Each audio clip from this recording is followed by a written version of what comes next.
সম্মানিত দর্শক শ্রোতা ভাই ও বোনেরা, আসসালামু আলাইকুম। স্টক ইনভেস্টর বিডি চ্যানেলের পক্ষ থেকে আপনাদের সবাইকে স্বাগতম জানাচ্ছি। আমি আজকে আপনাদের সাথে ঢাকা স্টক এক্সচেঞ্জের প্রধান সূচক ডিএসসিএক্স ইন্ডেক্স নিয়ে আলোচনা করব এবং আগামী কার্যদিবসটি শেয়ার বাজারে কেমন যেতে পারে এই বিষয়টি আপনাদের সামনে তুলে ধরার চেষ্টা করব এবং আলোচনার মাধ্যমে বুঝিয়ে দেওয়ার চেষ্টা করব। সো হ্যালো, আমি Yasin Shoaib, welcome to my channel. আর এখনও যারা চ্যানেলটিকে সাবস্ক্রাইব করেননি, প্রতিদিনকার মার্কেট আপডেট পেতে এবং বিভিন্ন স্টক অ্যানালাইসিস পেতে চ্যানেলটিকে সাবস্ক্রাইব করবেন এবং পাশে থাকা নোটিফিকেশন আইকনটি অন করে দিবেন। অলরেডি যারা চ্যানেলটিকে সাবস্ক্রাইব করেছেন তাদেরকে অসংখ্য ধন্যবাদ জানাচ্ছি। দর্শক, আমরা যদি আজকে ডিএসসিএক্স ইন্ডেক্সের ডে চার্টের দিকে লক্ষ্য করি তাহলে দেখতে পাচ্ছি আজকে আমরা যে ক্যান্ডেলটি পেয়েছি এটি একটি রেড হ্যামার ক্রিয়েট করে দিনটি পার করেছে এবং আজকের ক্যান্ডেলটি ৬৪৭০ পয়েন্ট পর্যন্ত আপ ট্রেন্ড করেছিল। তারপরেও এই আপ ট্রেন্ডের ধারাটি সে ধরে রাখতে পারেনি এবং পরবর্তীতে সেল প্রেসারে আমাদের ৬৩৯৪ পয়েন্টের কাছে চলে এসেছে। তো আমরা যদি এখন ভলিউমের দিকে লক্ষ্য করি তাহলে দেখতে পাচ্ছি বিগত দিনের ন্যায়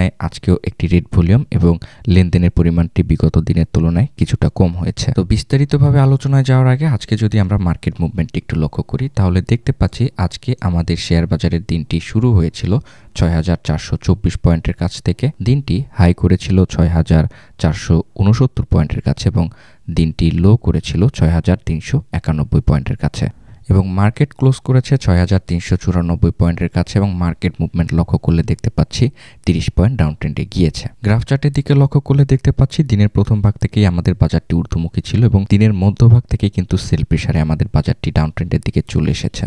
তো এই জন্যই আমি প্রত্যেক ভিডিওতে বলি যে দিনের প্রথম ভাগ বা মধ্যভাগ পর্যন্ত অপেক্ষা করে তারপরে বিনিয়োগের সিদ্ধান্ত নেবেন। আজকে শেয়ার বাজারে ৭১টি শেয়ারের দাম বেড়েছে, দাম কমেছে ৩০৩টি শেয়ারের এবং দাম অপরিবর্তিত রয়েছে ৩৭টি শেয়ারের দাম। আজকে শেয়ার বাজারে যে সকল কোম্পানিগুলো প্লাস ইন্ডেক্স কন্ট্রিবিউট করেছে সেখানে উঠে এসেছে Bata shoe, BRAC bank, power grid, Khan brothers, Uttara bank, square pharma, Titas gas, Tesco, Lovello এবং সোনালী পেপার। একই সাথে যে সকল কোম্পানিগুলো আজকে শেয়ার বাজারে মাইনাস ইন্ডেক্স কন্ট্রিবিউট করেছে সেখানে উঠে এসেছে Walton, Renata, NBL, ICB, Summit power, Orion pharma, ICB, BSCCL, Lanka Bangla finance এবং এবি ব্যাংক। যে সকল কোম্পানিগুলো আজকে শেয়ার বাজারে টপ গেইনারের লিস্টে রয়েছে সেখানে উঠে এসেছে Mithun knitting, Lovello, SICL, Safko spinning mill, star limited, best holding, wonderland toys, RD food, Monno fabric এবং ই জেনারেশন লিমিটেড।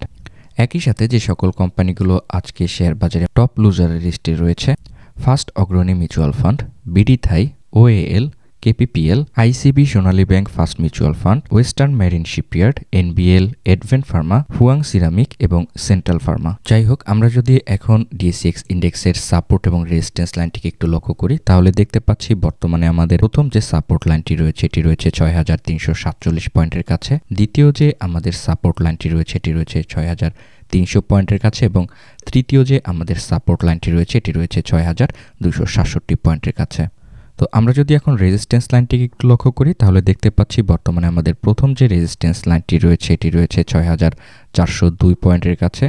দ্বিতীয় যে আমাদের রেজিস্ট্যান্স লাইনটি রয়েছে এটি রয়েছে ৬৪৯৮ পয়েন্টের কাছে এবং তৃতীয় যে আমাদের রেজিস্ট্যান্স লাইনটি রয়েছে এটি রয়েছে ৬৫৯১ পয়েন্টের কাছে। দর্শক, আমরা যদি এখন সাপোর্ট এবং রেজিস্ট্যান্স লাইনটিকে ড্র করার পরে ডে চার্টের দিকে লক্ষ্য করি তাহলে দেখতে পাচ্ছি আজকে আমরা যে ক্যান্ডেলটি পেয়েছি এই ক্যান্ডেলটি যে আপ ট্রেন্ডের দ্বারা করেছিল এটিকে বজায় রাখতে পারেনি এবং পরবর্তীতে সেল প্রেসারে আমাদের ৬৪০২ এর যে রেজিস্ট্যান্স লাইনটি ছিল এটিকে সাপোর্ট লাইন হিসেবে ক্রিয়েট করে ফেলেছে এবং আমাদের ক্যান্ডেলটি ৬৩৯৪ পয়েন্টের কাছে মার্কেটটি ক্লোজ করেছে। আজকে শেয়ার বাজারে আমরা দেখতে পাচ্ছি একটি রেজিস্ট্যান্স লাইনটিকে ব্রেকআউট করে ফেলেছে এবং ক্যান্ডেলটি নিম্নমুখী অবস্থানে রয়েছে। যাই হোক, আমরা যদি এখন আরএসআইটিকে একটু লক্ষ্য করি তাহলে দেখতে পাচ্ছি আরএসআই যে ঊর্ধ্বমুখী ছিল সেখান থেকে বিগত দিনে ডাউন ট্রেন্ডের দিকে চলে এসেছে এবং আজকের দিনেও আমাদের আরএসআইটি একটি ডাউন ট্রেন্ডের দিকে চলে এসে ৬২ পয়েন্টের কাছে কিন্তু তার আরএসআইটির গন্তব্য ক্লোজ করেছে। আগামী কার্যদিবসে আমরা যদি শেয়ার বাজারে ডাউন ট্রেন্ডে দেখি তাহলে সেক্ষেত্রে তার আরএসআইয়ের সাপোর্ট লাইনটি রয়েছে ৬০ পয়েন্টের কাছে এবং এই ৬০ পয়েন্টের সাপোর্ট লাইনটিকে যদি ব্রেকআউট করে ফেলে তার পরবর্তী যে সাপোর্ট লাইনটি রয়েছে এটি রয়েছে ৫৩ পয়েন্টের কাছে। তো আশা করছি এই ৬০ পয়েন্টের যে সাপোর্ট লাইনটি রয়েছে এটিকে ব্রেকআউট করতে পারবে না এবং এখান থেকেই আবার রিকভারি করে আরএসআইটি আবার আপট্রেন্ড করা শুরু করবে। আমরা যদি এখন এমএসিডি ক্রসওভারের দিকে লক্ষ্য করি তাহলে দেখতে পাচ্ছি এমএসিডি ক্রসওভার কিন্তু আপট্রেন্ডের র্যালি করছে এবং স্লো মুভিং অ্যাভারেজ লাইনটিও কিন্তু আপট্রেন্ড করছে। তো সেক্ষেত্রে কিন্তু আমাদের MACD crossover fast moving average লাইনটি কিন্তু পজিটিভ মুভমেন্ট করছে এবং স্লো মুভিং অ্যাভারেজ লাইনটিও কিন্তু পজিটিভ একটি মুভমেন্ট করছে।